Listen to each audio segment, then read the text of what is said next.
revient donc sur le plateau pour la dernière partie donc de cette émission et cette fois-ci on va parler de la Réunion d'il y a un demi-siècle. On en parlera également de tourisme et de car courant d'air. C'est dans le carnet de route de Marie-Céline.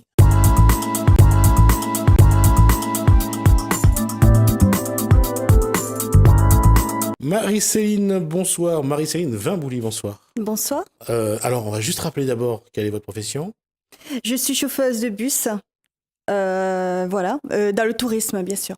D'accord. Et alors, quand on parle de tourisme aujourd'hui et on parle de chauffeur de bus, l'activité est en essor, ça augmente. Il y a de plus en plus de touristes, il faut de plus en plus de bus pour les amener sur les sites touristiques aujourd'hui à La Réunion. Oui, effectivement, beaucoup plus de tourisme et beaucoup plus de demandes au niveau du confort, il faut qu'on soit à la hauteur à chaque fois parce qu'il y a quand même des exigences. Mais c'est vrai que c'est une île qui commence vraiment à avoir, enfin, qui continue à avoir de plus en plus de touristes en fait, des quatre coins du monde. D'accord. Alors, ma question est la suivante, c'est qu'est-ce qu'aujourd'hui les touristes en bus apprécient le plus quels sont les endroits où vous les emmenez? En fait, c'est les clichés de l'île, en fait. Quand on part sur Sillaos, quand on part sur le Piton Maïdo, quand on fait le volcan, ces divers clichés, ça se ressent pas. Les quatre coins de l'île est différent, en fait. Et c'est ça qu'ils adorent, les touristes. Et ils trouvent que c'est beau. C'est différent à chaque fois. Que ce soit le climat, que ce soit les paysages, que ce soit les gens aussi, hein, par rapport à notre métissage, les couleurs de peau, tout ça. Et donc, ils adorent ça. Et en tant que chauffeuse, comment on participe, comment on les fait vivre l'intensité l'intensité de cette île intense? Déjà, par exemple, je prends un exemple, quand on fait le circuit du Sillaos, non, pas du Sillaos, on va dire du volcan, on commence par faire comme un petit jeu, quoi, en fait, quand on arrive sur la découverte de la plaine des sables, le paysage lunaire, on fait comme, ils ferment les yeux et on fait comme un genre de décompte, quoi, en fait. Et quand ils ouvrent les yeux, ils voient ce paysage magnifique et tout. Donc, c'est un gros waouh. C'est un grand voyage dans l'espace. Oui, c'est super. On fait vivre, c'est notre rôle aussi de faire vivre aussi les beaux endroits de l'île, quoi, en fait. Hein. D'accord. C'est un paradoxe quand on parle de la surface lunaire. Là, c'est voyage dans le futur. Et surtout lorsque on sait que si demain le bus courant d'air revient, ça sera toujours un moment plaisant de faire un voyage, cette fois-ci, dans le temps. Un peu plus délicat, par contre, là.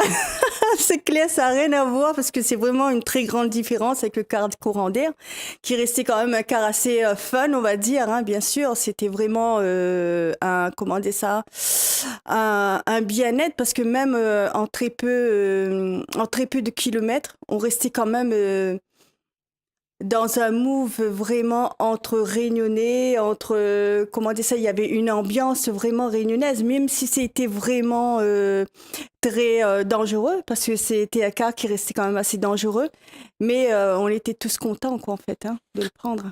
Vous avez envie de conduire un bus courant d'air? Oui, mais je sais pas si je vais pouvoir avoir les muscles pour oui, tirer voilà, exactement. Ne serait-ce que pour rentrer les vitesses. Oui, voilà, c'est ça.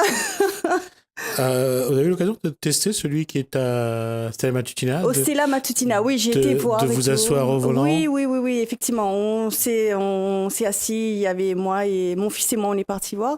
Et donc, il y a vraiment on vit, quoi, en fait, hein, parce qu'ils ont bien fait. On peut écouter avec un genre de petit magnétophone, on va dire, hein, qui raconte vraiment l'histoire et tout.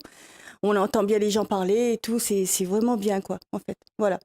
Ce serait le bus idéal. On voit les bus anglais avec le en haut qui est totalement ouvert, par exemple pour les visites de Paris ou les visites en Angleterre. Ce serait bien d'avoir des bus comme ça à La Réunion où ils peuvent vraiment avoir accès à, je dirais, à une forme de liberté et de regarder un peu partout. Peut-être que oui, quelque part, mais dans certains endroits, on peut pas y accéder, en fait, parce que quand même, l'île de la Réunion, il y a un sécu vraiment assez difficile, hein. Il y a les beaux spectacles. Quand on va, par exemple, à Sillaos, quoi que ce soit, c'est quand même une route assez dangereuse, hein. Et donc, non, mieux vaut notre bus de maintenant, en fait. Bien climatisé, bien fermé et tout, en toute sécurité, donc c'est bon, quoi. Mais donc, un bus courant d'air aujourd'hui, un car courant d'air aujourd'hui, ça doit rester un élément dans un musée, comme c'était imaginé, parce que c'était une époque, il faut pas essayer de recréer le bus ou pas, parce que je crois qu'il y a quelqu'un qui a fait un bus courant d'air. Oui, il y a toujours, d'après ce que j'ai entendu parler, il y a toujours une activité là-dessus et ils font vivre toujours les coins de l'île. Je crois que c'est dans l'ouest, à Saint-Leu ou un truc comme ça. Qui a un petit car, qui a un car courant d'air, mais enfin ça reste touristique. Mais je veux dire, avant c'était vraiment, il faut mettre dans le musée parce que le car courant d'air, c'est le premier. On travaille dans le transport et en fait c'est vraiment l'ancêtre de nos bus qu'on conduit aujourd'hui et c'est fait vraiment à l'île de la Réunion. C'était construit à l'île de la Réunion. On a eu des Réunionnais qui ont créé une entreprise qui sont toujours en activité. D'ailleurs, je fais partie de cette entreprise et je suis vraiment fière. Et donc, c'est vraiment été un travail, quoi, en fait, hein, parce que quand on parle d'avant, le chauffeur, il était mécano, il était contrôleur, il était commercial en même temps. Donc, on a eu notre grand patron qui a fait ça, hein, Monsieur Émile Moutoussamy. Et donc, je trouve c'est super, quoi, en fait. Il faut vraiment avoir un bon charisme, vraiment vouloir pour. Il a quand même, bon, notre société, c'est quand même une société qu'il y a plus de 60 ans. Et moi, personnellement, je suis fière d'être dans cette entreprise, quoi, en fait. Et une chose aussi qui est vraie, c'est qu'aujourd'hui, les bus, on a l'impression c'est d'abord pour les touristes, mais il y a quelque chose qu'on ne voit pas, enfin, qu'on voit finalement, mais il y a quand même encore beaucoup de Réunionnais qui utilisent le transport en commun. Beaucoup, beaucoup. Mais en fait, il y a beaucoup de voitures, mais c'est pas encore entré dans les mœurs, en fait. Les Réunionnais, ils aiment bien avoir leur voiture, être Mais ça autonome. n'empêche que les voyages organisés le dimanche en Oui, oui, bien bus sûr. restent à un moment où, pas que pour les clubs de troisième âge, mais Oui, oui, bien également sûr. pour les générations Famille. d'avant. Mhm. Pourquoi? Et puis, il y a un avantage. Je veux dire, quand on est dans le bus, on va en pique-nique en bus. Je veux dire, on peut se faire plaisir, on n'a pas peur d'un contrôle routier. Ça revient peu à peu dans les têtes parce qu'aujourd'hui, aujourd'hui, le choix est là. Il faut boire ou Ou conduire. conduire, bien sûr. On n'a plus trop le dire qu'on peut se payer 2 verres ou 3 verres. Voilà. Après, ça se verra pas s'il y a un contrôle. Aujourd'hui, ça se voit parce que la réglementation, on va vers une tolérance zéro en matière de conduite. Ne C'est clair, pas, ouais. Mhm. j'espère qu'on y arrivera rapidement, qu'on n'aura plus du tout de boire du tout quand on prend le volant. Ça serait une bonne chose, je pense également. Mais comment faire aujourd'hui pour inciter les gens à se dire, ben, le week-end, on laisse la voiture à la maison, au garage, et on prend le bus, on va se balader, parce que le bus, ça reste un moyen de transport agréable. Oui, bien sûr, quand on fait les sorties, les locations le dimanche, c'est très famille, on retrouve un peu les temps d'avant, quoi, en fait. Les côtés réunionnais qui se retrouvent et tout. Et là, avec la vie de maintenant, c'est toujours comment dire ça, le travail. On a très peu de temps passé en famille comme avant. Mais le fait de sortir, de faire les locations dimanche et tout, ça permet aussi des gens de mieux vivre l'île de la Réunion, mieux voir les paysages. Parce que quand on conduit, c'est clair qu'on ne peut pas apprécier les routes, les paysages de notre île. Et là, le fait qu'on soit ensemble, le fait qu'ils ne conduisent pas, qu'il y a un échange, il y a une ambiance, hein, surtout l'ambiance de l'île de la Réunion, des Réunionnais. Et ça, c'est super, même si par moment, pour nous, en tant que chauffeurs, il faut supporter un petit peu quand on a le caillant, quand on a tout et tout, les musiques et tout. Donc, c'est vrai. Mais après, on prend toujours du bon côté. On dit, bon, c'est une belle journée, quoi, en fait. Justement, cet aspect-là, on a découvert les voyages en bus à la fin des années 70, début des années 80. C'est là Mhm. que les gens louaient souvent les bus le dimanche pour partir parce que les voitures n'étaient pas encore aussi nombreuses. Oui, bien sûr. Mais c'est vrai que quand on regarde aujourd'hui, on va aller de plus en plus vers le transport en commun. Si les gens veulent faire la fête, veulent boire un coup, il vaut mieux partir en bus. On est sûr qu'il n'y aura pas de drame à l'issue de la journée, Oui, c'est clair, oui. en tout cas sur la route. Et là-dessus, comment inciter justement les Réunionnais à être de plus en plus dans cette démarche? Et quels sont les avantages aujourd'hui, autres que, bien sûr, pouvoir se laisser aller, qu'on peut avoir lorsqu'on voyage en transport en commun, lorsqu'on visite l'île en transport en commun? Moi, personnellement, je pense que c'est le bouche à oreille.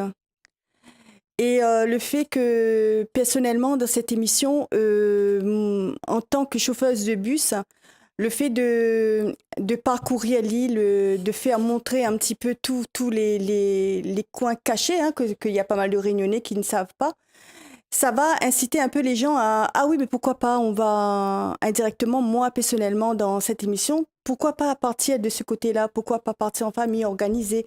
Et c'est beaucoup le bouche à oreille, quoi, en fait, hein, pour pouvoir vraiment inciter les gens à aller en groupe, quoi, en fait. Alors justement, quand on regarde la situation aujourd'hui, on voit, par exemple, quand il y a une sortie, Marceline, quels sont les endroits que vous avez découverts grâce à ce métier que vous ne connaissiez pas? En fait, moi, personnellement, je sais pas trop parce que c'est vrai que je dirais pas découvrir, mais je dirais redécouvrir parce que en fait, comme j'avais dit la fois dernière dans l'autre émission que on avait un papa qui nous emmenait partout en fait. On Ouais. découvrait pas mal d'endroits de l'île. Mais là maintenant, actuellement, il y a ces endroits qui ont été changés donc, au niveau de route, au niveau de paysage, au niveau c'est un peu plus accessible, plus beau, on va dire, hein, même plus beau. Et donc, ben voilà quoi, en fait. Mais mon préféré reste, comme la fois dernière, j'ai dit, le petit village d'Elbourg. Et les plus beaux clichés, c'est à Sillaos, quoi, bien sûr. Quand on dit Elbourg a changé, ça a évolué comment, Elbourg? Ça, en fait, évoluer, non, parce qu'on a gardé quand même les petites maisons, tout ça. C'est ça qui fait son charme. Hein, les petites maisons créoles, ça, c'est resté comme c'était auparavant. Mais moi, ce que j'aime à Elbourg, c'est ce côté ancien qu'en fait. C'est ce côté ancien de la Réunion. C'est une partie de l'île qui n'a pas de bâtiment, il n'y a pas d'immeuble, il y a pas, ça reste la Réunion, l'île de la Réunion qu'en fait, d'antan. C'est pareil à Sillaos ou pas?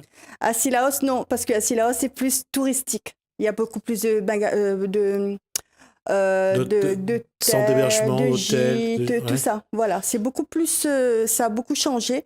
Mais bon, ben après, ça reste quand même un très bel endroit. Hein, quand on va faire les randos, on visite la ville et tout. Les Sillaosiens qui, avec le vin de Sillaos, l'Antille et tout. Donc, il y a quand même un côté qui est resté, le patrimoine de Sillaos, du siècle de Sillaos, mais c'est beaucoup plus touristique à ce niveau-là. De Sillaos, quelle est la partie de Sillaos où la vue sur le piton de neige est la plus magnifique? Ben, quand on fait comment ça s'appelle encore? Glorieuse. Là, je sais plus, ça m'échappe. En fait, c'est un site qu'on emmène les touristes et qu'on vraiment, on voit C'est vraiment une vue sur oui, le piton très de neige. majestueux, oui, c'est ça. D'accord. Ouais. Et on le voit chez touristes, cet émerveillement, c'est d'être devant un site aussi magnifique, c'est visible, c'est visible, on voit sur leur visage. On voit, oui, ils nous font vraiment ressentir. Franchement, depuis que je suis dans ce métier, j'ai pas encore vu un touriste qui a dit ah, il était déçu de son voyage. Ils sont tous émerveillés. Quand ils arrivent sur Sillaos, quand ils voient ce site, ils comprennent pas en fait. Une petite île, il y en a même que j'ai eu qui connaissaient pas la Réunion qui existait. La Réunion, c'est quoi? Ils connaissent plutôt Maurice ou Madagascar, mais l'île de la Réunion, ils savent pas. Mais quand ils ont découvert l'île de la Réunion, ils étaient vraiment émerveillés. Ils ont dit c'est impossible d'avoir une petite île comme ça avec autant de spectacles. Et c'est vrai que Sillaos reste quand même il y a Sillaos et la Plaine des Sables. Ça, c'est les deux deux endroits. sites que moi, personnellement, d'après ce que je ressens des touristes, ils sont vraiment émerveillés, quoi, en fait. D'accord. Alors, je reviens là-dessus, puisqu'on est sur un carnet de route. Combien de kilomètres depuis Là, tu me poses une colle. Ouais. Combien de kilomètres à peu près? Est-ce qu'un tour de la Terre, deux tours de la Terre? En nombre de kilomètres. Le diamètre de la Terre fait 40 000 kilomètres. Est-ce que Marie-Céline Vimbouli a déjà fait plus de 40 000 kilomètres au volant de son bus? Non. Non, je pense pas, non. Je pense pas. Quoique dans le tourisme, moi je suis pas trop, enfin j'aime bien le métier du tourisme, je suis dans le tourisme et je suis fière de l'être. Mais ici à La Réunion, quand on parle plutôt, on a tendance plutôt à parler en heures, en fait. Parce que kilomètres, c'est vrai qu'on va dire oui, tel endroit, le point A, le point B, ça fait kilomètres. Mais après, à un moment donné, les touristes vont dire oui, vous avez dit kilomètres, ça prend pas autant de temps. Mais oui, mais si à La Réunion, il y a les embouteillages, il y a les accidents, il y a plein d'imprévus, quoi, en fait. Et puis monter à Cilaos avec le nombre de lacets qu'il y a entre. Oui, voilà. J'allais dire entre le Petit Céré et l'arrivée au village, ça fait quand même. Il y a quand même plus de 400 virages, quoi. Depuis le Saint-Louis, on monte. Mais bon, après, c'est majestueux, on voit même pas, on ressent même pas les virages, parce qu'ils sont toujours en train de clicher à droite, à gauche. Et après, quand ils arrivent au Cilaos, mais finalement, c'était pas trop difficile. Mais bon, après, c'est notre rôle aussi en tant que chauffeur de faire vivre, de faire passer un moment agréable aux touristes. Il nous reste 5 minutes, Marie-Céline. Comment amener le Réunionnais, justement, à aller un peu plus vers son île, à sortir un petit peu de sa case, à aller voir à quel point cette île, elle est magnifique en tout point. Déjà, par cette émission, j'aimerais bien vraiment y arriver. Et à travers mon métier, parce que je vais quand même à travers par rapport à ces émissions-là, vraiment faire vivre les gens, les Réunionnais, mon métier et l'île de la Réunion, en fait. C'est à travers... Et aussi voyager, parce que il y a quand même des personnes de 4 coins du monde qui viennent. Il y a des personnes qui parlent de langues différentes et qui nous fait vivre vraiment leur ville, leur pays, qui nous racontent un petit peu ce qui se passe. Et quand on va interviewer ces gens-là qui vont parler une autre langue et tout, donc je pense que faire comprendre aux Réunionnais qu'on a la chance d'avoir une île, c'est à nous. Et quand on voit les gens qui paient des sommes énormes pour venir ici pour une semaine ou 10 jours, ben on se dit il faut y aller quand même, hein. Il faut pas mourir juste à connaître son endroit, son quartier et finalement les autres endroits de l'île, non. Mais donc voilà quoi en fait, déjà par rapport à mon émission. Et justement, ça va être le mot de la fin puisqu'il nous reste 1 minute. La question là-dessus, c'est il faut qu'on arrive à faire en sorte que le Réunionnais aille à la rencontre de son île. Il faut le faire, il faut se battre pour que le Réunionnais sorte, aille découvrir son île. Oui, il faut se battre parce que en fait, comme il y a des personnes qui ont des problèmes, je veux dire, la vie n'est pas facile, hein. Il y a des personnes qui ont des soucis personnels, tout ça. Le fait de sortir, de voir autre chose de l'île, hein, parce qu'il y a quand même un bon air au niveau des climats et tout. On va au Putumayo, c'est autre chose. On va à Cilaos, on découvre autre personne, tout ça. En fait, ça nous apporte des ondes positives. Et quand on arrive là, on devient un peu plus fort, quoi, en fait, de vraiment faire face aux problèmes de la vie, si on peut dire, hein. Et c'est quand même, comment on va dire ça, un bon médicament ou une bonne thérapie, on va dire, pour pouvoir être plus forte dans sa tête.